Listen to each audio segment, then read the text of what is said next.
Dengan pernikahannya Mbok, itu beneran atas dasar cinta atau maaf, settingan aja? Kalau itu ya, tapi izinkan saya pulang, saya ngelah leluhur gitu. Izinkan saya berbakti itu saya sudah pasrah, saya sudah muak gitu loh.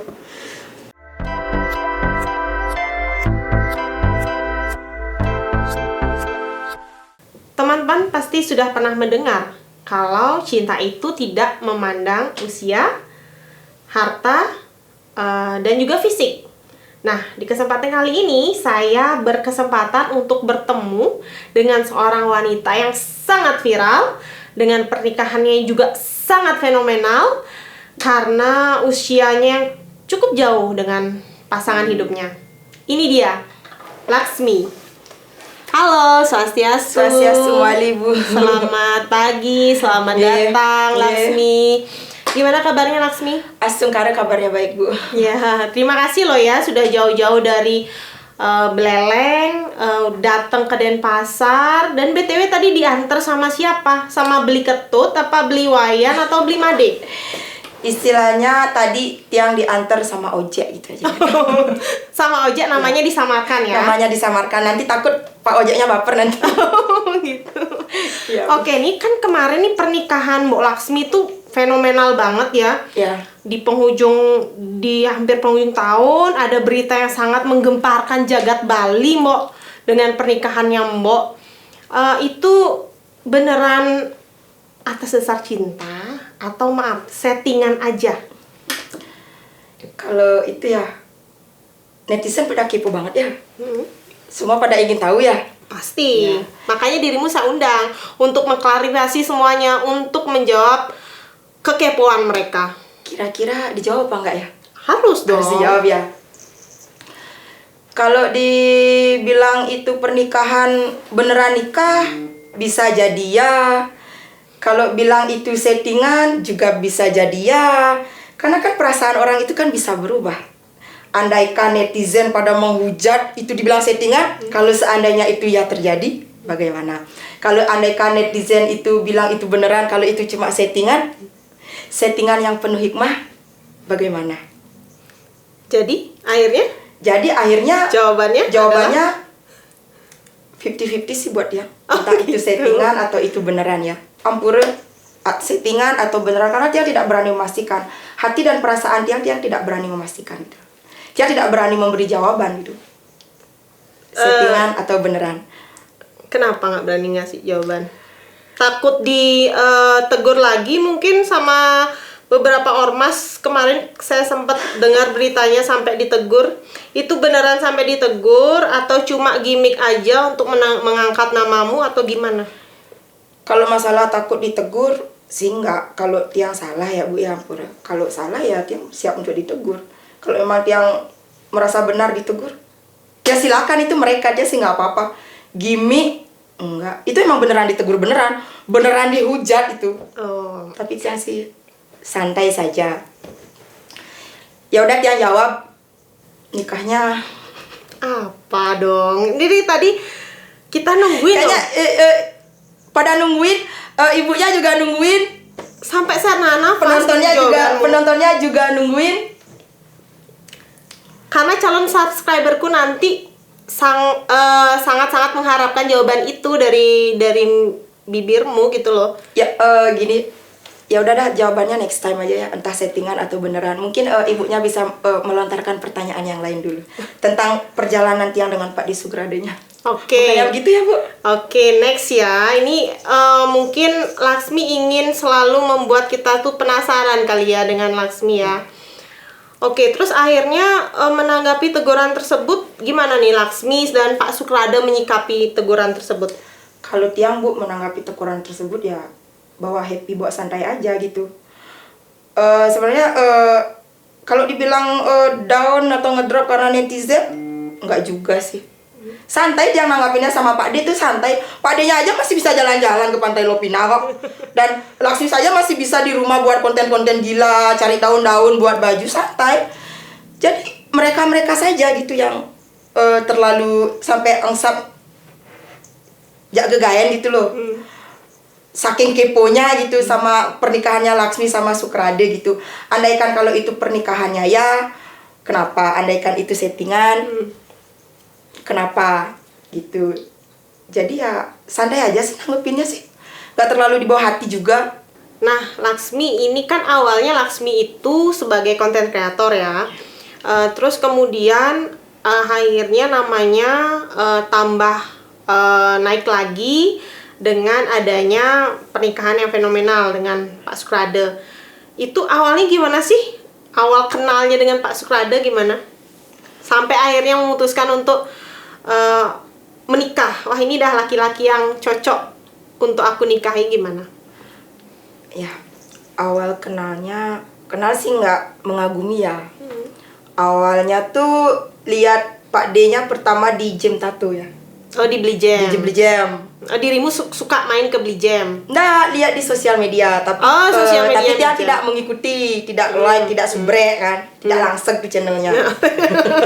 Channel sedikit ya biasa santuy. Tidak melangsung Oh, gitu.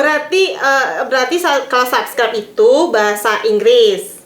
Ya. Kalau langsung itu Langsung bahasa Bali. Bahasa Bali Oke. Laksmi. Langsung tombolnya gitu, tombol baraknya.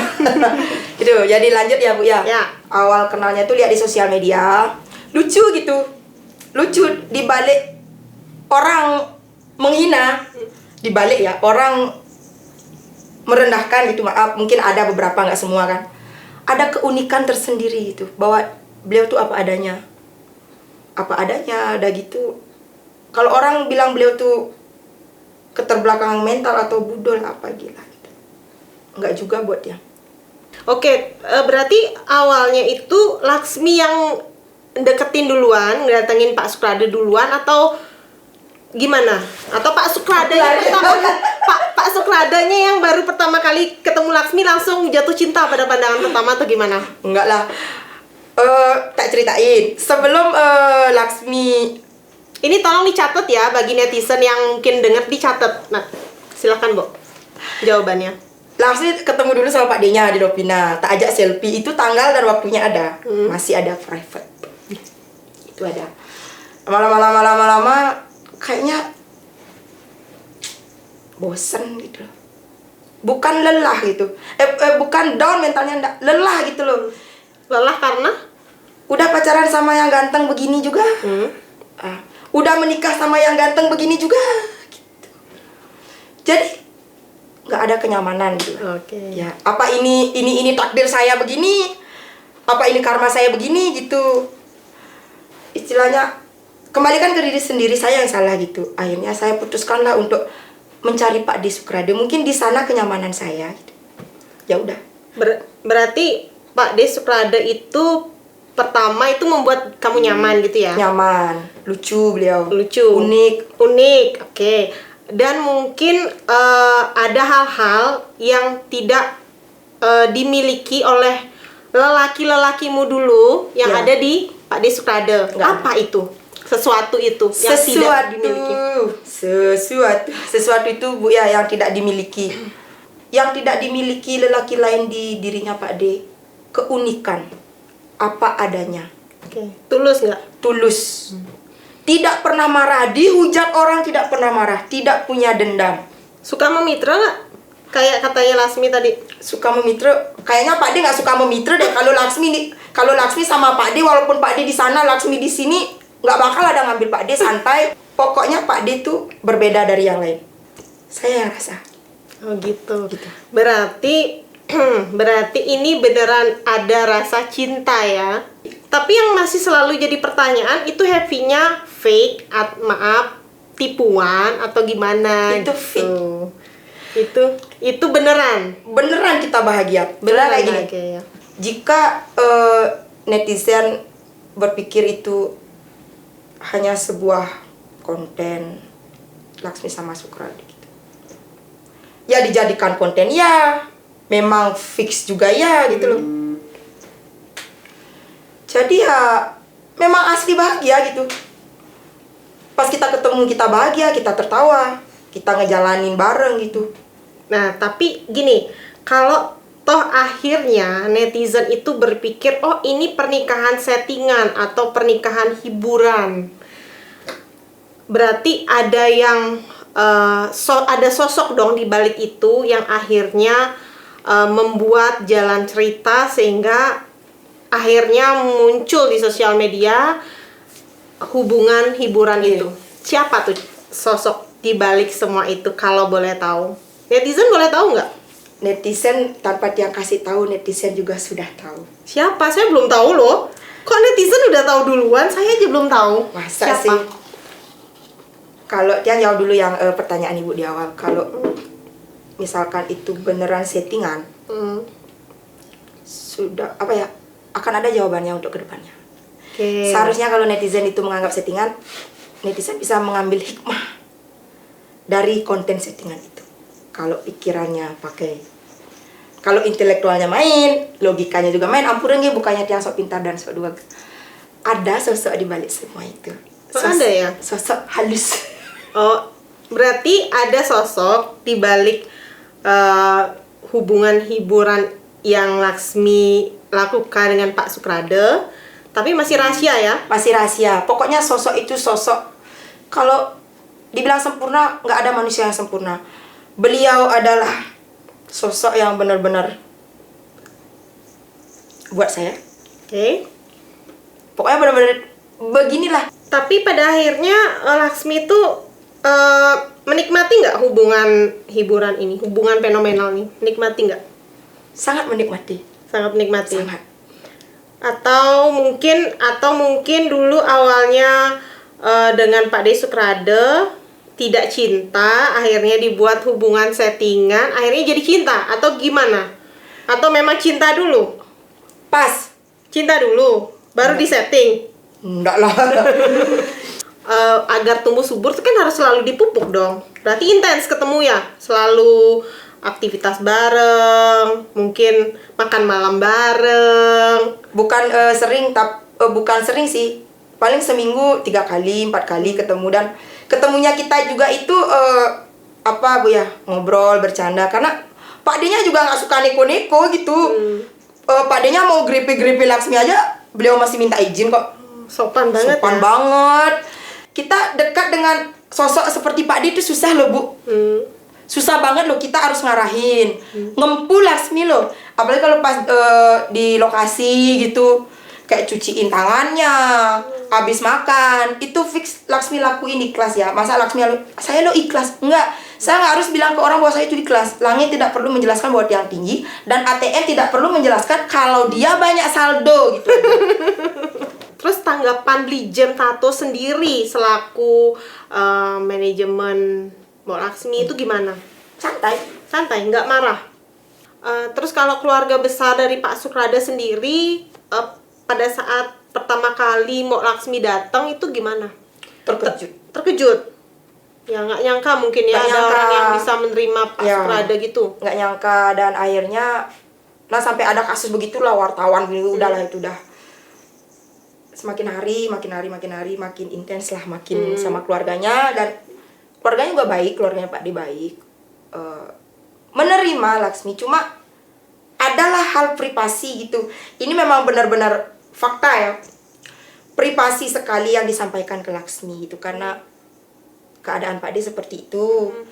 Laksmi lah anggap masih normal gitu, masih bisa mencari gitu yang lebih baik. Kenapa harus sama Pak D? Keluarganya kan kasihan sama Laksmi gitu loh.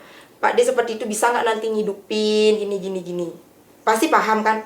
Itu yang dibicarakan orang tuanya Pak D ke Laksmi. Ya, paham banget saya. Paham, pasti Cuma mengerti. berarti dari awal tuh udah dapat restu ya berarti ya? Dapat restu. Malah orang tuanya tuh bersyukur gitu. Ada yang ngurusin Pak D. Ada yang menerima gitu, menjadikan apa ya? Maksudnya dekat gitu. Tujuan Laksmi sendiri untuk membuat konten hubungan dengan Pak Sukrade tuh apa selain menghibur? Selain menghibur, kalau menurut Semeton yang nganggep ini yang merasa terhibur dengan adanya video Laksmi sama Pak D Sukrade, sukseme gitu ya. Ini jawabnya kalau dianggap hiburan ya. Kalau selain menghibur,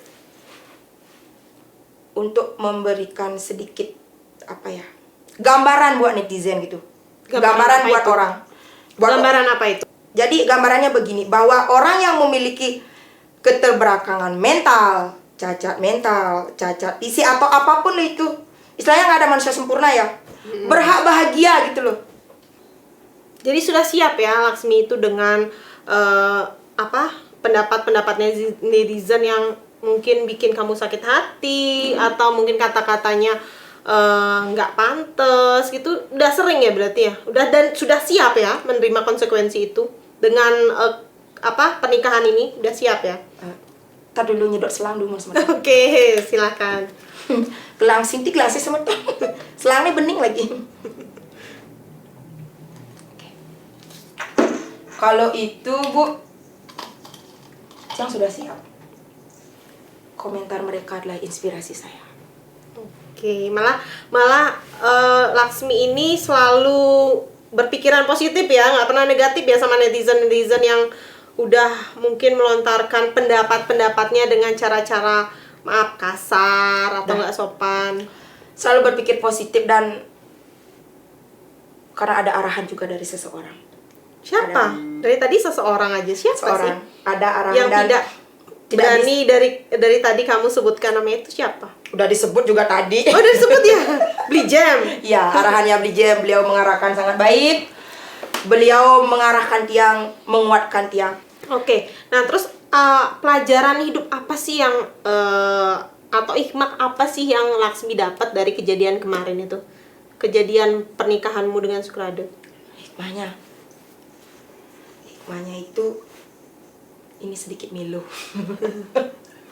Tapi boleh kok nangis, kita udah sediain tisu. Tisunya mana ya? Tisu enggak. tisu. Enggak sampai nangis itu Karyo. Gini Bu, ibunya baik banget nih semua. Real bilang baik ya, nggak ngai-ngai, nggak ada lucuan. Makasih. BTW kita baru pertama kali ketemu kan ya? Iya, pertama sudah kali langsung ketemu. nyambung ya? Sudah kayak gini kabel telepon. Hikmahnya yang didapatkan bahwa cinta itu tidak memandang fisik, harta, kasta, dan jabatan. Juga status. Dan oke lah, sekarang Laksmi itu dan juga Pak Sukrade sudah happy, sudah bahagia banget. dan saya doakan sih Astung. selalu bahagia. Astung. Oke. Sekarang kita ingin tahu dong, saya pribadi ingin tahu lebih mengenal lebih dekat sosok Laksmi itu gimana. Nah, ini udah dekat sebetulnya.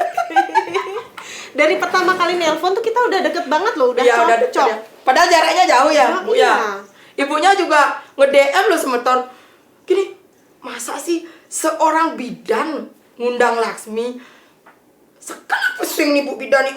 Tadi ya lek pedidi gitu loh, sadar diri Laksmi itu siapa. Lek gitu, adalah rasa lek. Sama kayak Laksmi ke Beli Jam dulu kan lek ganti gitu loh, tapi Beli Jamnya nyambutnya baik banget. Pokoknya tulus lah beliau, enggak aja gimana, real itu ya. Oke, BTW umur Laksmi sendiri umurnya berapa sih sekarang? 31. Oh, udah kepala 3 ya. Udah kepala 3. Masih kok kelihatan muda ya, 25 lah mungkin. Istilahnya hitamnya masih melekat sebetulnya. Masih original Masih ya. original hitamnya nih. Terus Laksmi aslinya dari mana? Asli dari Desa Tembok, Dusun Bulakan, Buleleng, Bali. Itu jauh banget nggak dari Jauh sini? banget ke sini, coba pikir. Iya, nanti kapan-kapan aku akan ke sana deh, ke tempatmu. Ya Bu, ke sana naik pesawat aja ke sana biar cepet nyampe. Oke, kalau kesibukan Laksmi ini sebelum menikah itu kan jadi konten kreator. Ya, Selain jadi konten kreator, apalagi kesibukannya? Kesibukannya kadang gini Laksmi nak blog ya Bu ya. Kadang ngajar nari tapi Jangan bilang gitu amatiran. Belajar narinya otodidak gitu teman-teman. Belajar sendiri, bagi-bagi ilmu lah kadang-kadang sama anak-anak dekat-dekat kampung kalau ada yang pengen belajar ya. Kadang Laksmi ada juga buruh harian lepas, buruh kasar, ada nggih semeton pokoknya. Apapun dikerjakan yang penting halal ya, Mbok ya. Itu dah. Dan aku saya sering ini ya, Mbok ya. Lihat di Instagrammu, kamu tuh banyak punya hewan peliharaan. Apalagi ya, kegiatan hari-harimu tuh ngabas orang Bali bilang. Ngabas. Dan juga ini konten-kontenmu tuh banyakan yang natural gitu loh. kadang saya pernah lihat dirimu dibungkus dengan daun pisang kayak lontong atau dibungkus oleh plastik. Ya, Itu gimana tuh, Mbok? Inspirasinya tuh apa? inspirasinya bahwa gini, sampah bisa didaur ulang. Benar. Sampah bisa didaur ulang. Jika ada orang bilang, kamu tuh sampah, balikin aja ngomong, kamu tuh sampah gitu. Jangan salah, sampah bisa didaur ulang loh. Bisa jadi barang yang lebih bagus dan lebih wow daripada barang baru. Ya, yang penting kita bisa mengolahnya. Ya, yang penting bisa mengolahnya dan yang penting bisa diolah gitu. Oke, beberapa orang nih mungkin nggak sama pandangannya dengan saya ketika melihat konten-kontenmu yang kamu yang Laksmi sebar di Instagram Ya. dan di sosial media yang lain. Mungkin dia tanggapannya tidak sama dengan Ya. saya. Banyak kadang orang berpendapat kalau wah nih orang nih gila nih sampai buat konten-konten seperti itu. Tanggapan Laksmi gimana? Biasa aja. Atau memang Laksmi pingin dicitrakan seperti itu? Udah juga. Ya juga. Santai aja, orang awalnya Laksmi buat konten itu hiburan sendiri. Tahu-tahu udah di-share. Di-share banyak, dihujat lagi. Ya udah tak sumingkinin. Dan ternyata banyak juga ya selain yang menghujat, banyak juga yang terhibur ya. Banyak akhirnya. terhibur. Dan akhirnya itu konten-konten yang menyebut-nyebut nama tuh emang ada jadi permintaan netizen, ada juga yang Laksmi rasakan pribadi. Masa disebutin? Gak usah dong. Nah, dan juga Laksmi itu kan dikenal dengan Sulenya Bali ya. Apanya nih yang mirip sama Sule ya? Hidungku biasa. Oh, hidungnya ya. eh, Pesek karena apa nih? Digugat sama kuloknya apa gimana nih? mungkin waktu Laksmi lahir jejak jarak mungkin. Oke, selain itu mungkin selain fisik apa yang membuat netizen Bali ini menobatkan Laksmi sebagai Sulenya Bali? Karena lucunya juga atau gimana? Nah, face mukanya mungkin pas ketawa apa, tapi pernah lihat fotonya emang mirip Sule sih, tapi saya bangga dibilang mirip Sule. Lo terkenal coy, terkenal. Terus kemudian juga di sosial media itu Laksmi sering mengangkat isu-isu tentang laki-laki yang selingkuh, Ya. dari beli wayan, beli made, beli ketut, dan beli-beli yang lainnya. Itu kisah pribadi? Atau dibuat-buat? Atau kisah tetangganya? Atau gimana? Sebagian ada kisah pribadi, sebagian ada kisah tetangga yang ingin. Sebagian ada dari permintaan netizen, ada permintaan emak-emak rempong suka ngerumpi pas beli sayur pagi-pagi. Ada juga. Oke, tapi dari nama-nama yang Laksmi sebut tuh, dari beli wayan sampai beli ketut, yang paling berkesan sebener-benernya tuh buat Laksmi itu siapa?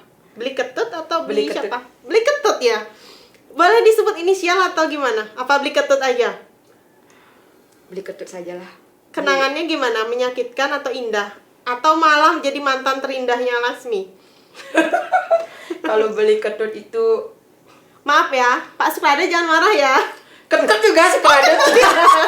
Pade bukan ketut. Sama suami sendiri kok lupa. Pade bukan beli ketut itu ada baik buruknya dulu. Beliau ada baiknya, beliau ada buruknya. Intinya beli ketut tuh kenangannya orang yang paling dikenang ya, terkesan ya Terkesan. sama beli ketut ya. Terus juga gini, selain jadi konten kreator, pernah nih saya lihat di beberapa channel YouTube dan juga sosmed yang lain di Google, itu Laksmi pernah jadi model video klip ya? Pernah Video klipnya siapa? di channel di Asik-Asik ya, di Budi Channel. Pernah nyanyi juga, pernah lagunya Mang Tanu, pernah gini apa ya? Pernah cover tapi minta izin, suaranya pas-pasan, kamu cukup. Loh nggak apa-apa kan itu harus diasah terus ya bakatnya. Ya. Pernah di channel Asik-Asik tapi masih gini kok, masih baikan, masih kemarin aja sempat ketemu sama bapaknya yang punya channel YouTube-nya. Tetap baik, kita tetap menjalin hubungan yang baik, nggak ada masalah. Netizen aja tuh yang beberapa yang suka buat gosip yang nggak dibilang selingkuh, ini lah nggak ada.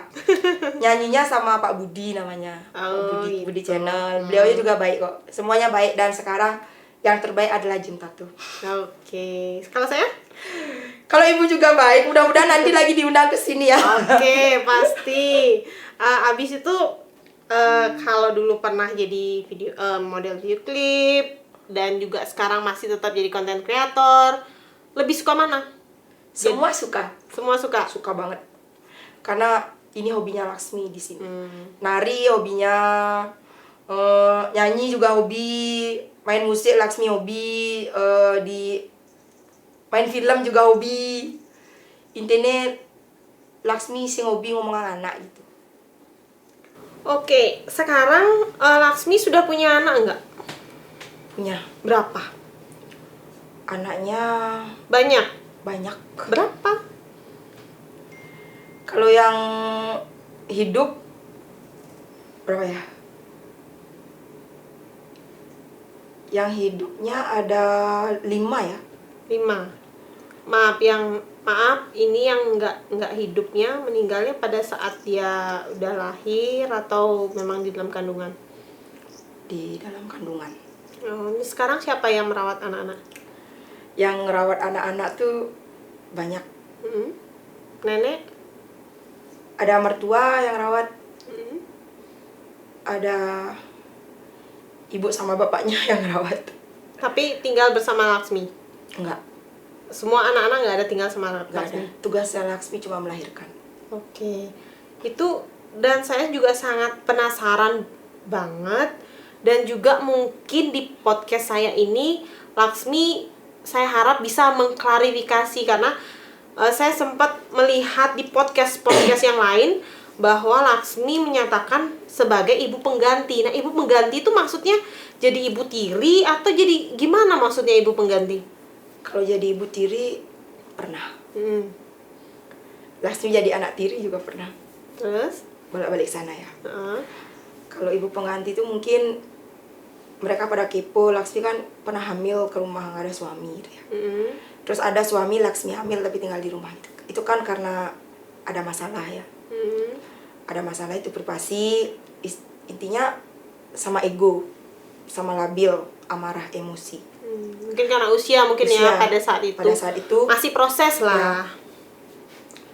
Dan banyak cerita juga. Orang sampai bilang Laksmi itu begini. Memang masa lalu tuh memang kelam buruk ya, broken, nggak memungkiri. Tapi Laksmi tidak mau membicarakan hal yang begitu karena itu masalah keluarga ya, karena Jelimalah tetap ya keluarga ya. Istilahnya Laksmi yang bersalah, saya bersalah bukan orang lain, saya yang salah, bukan siapapun. Apa yang saya dapatkan itu dari diri saya sendiri, entah itu kebaikan, entah itu hinaan atau apa, itu semua asalnya dari saya, bukan orang lain. Jadi masih kuat. Dan kalau masalah ibu pengganti itu mungkin masalah orang yang Laksmi kasih anak mungkin ya, yang Maksudnya gimana tuh kasih anak? yang menitipkan benih gitu.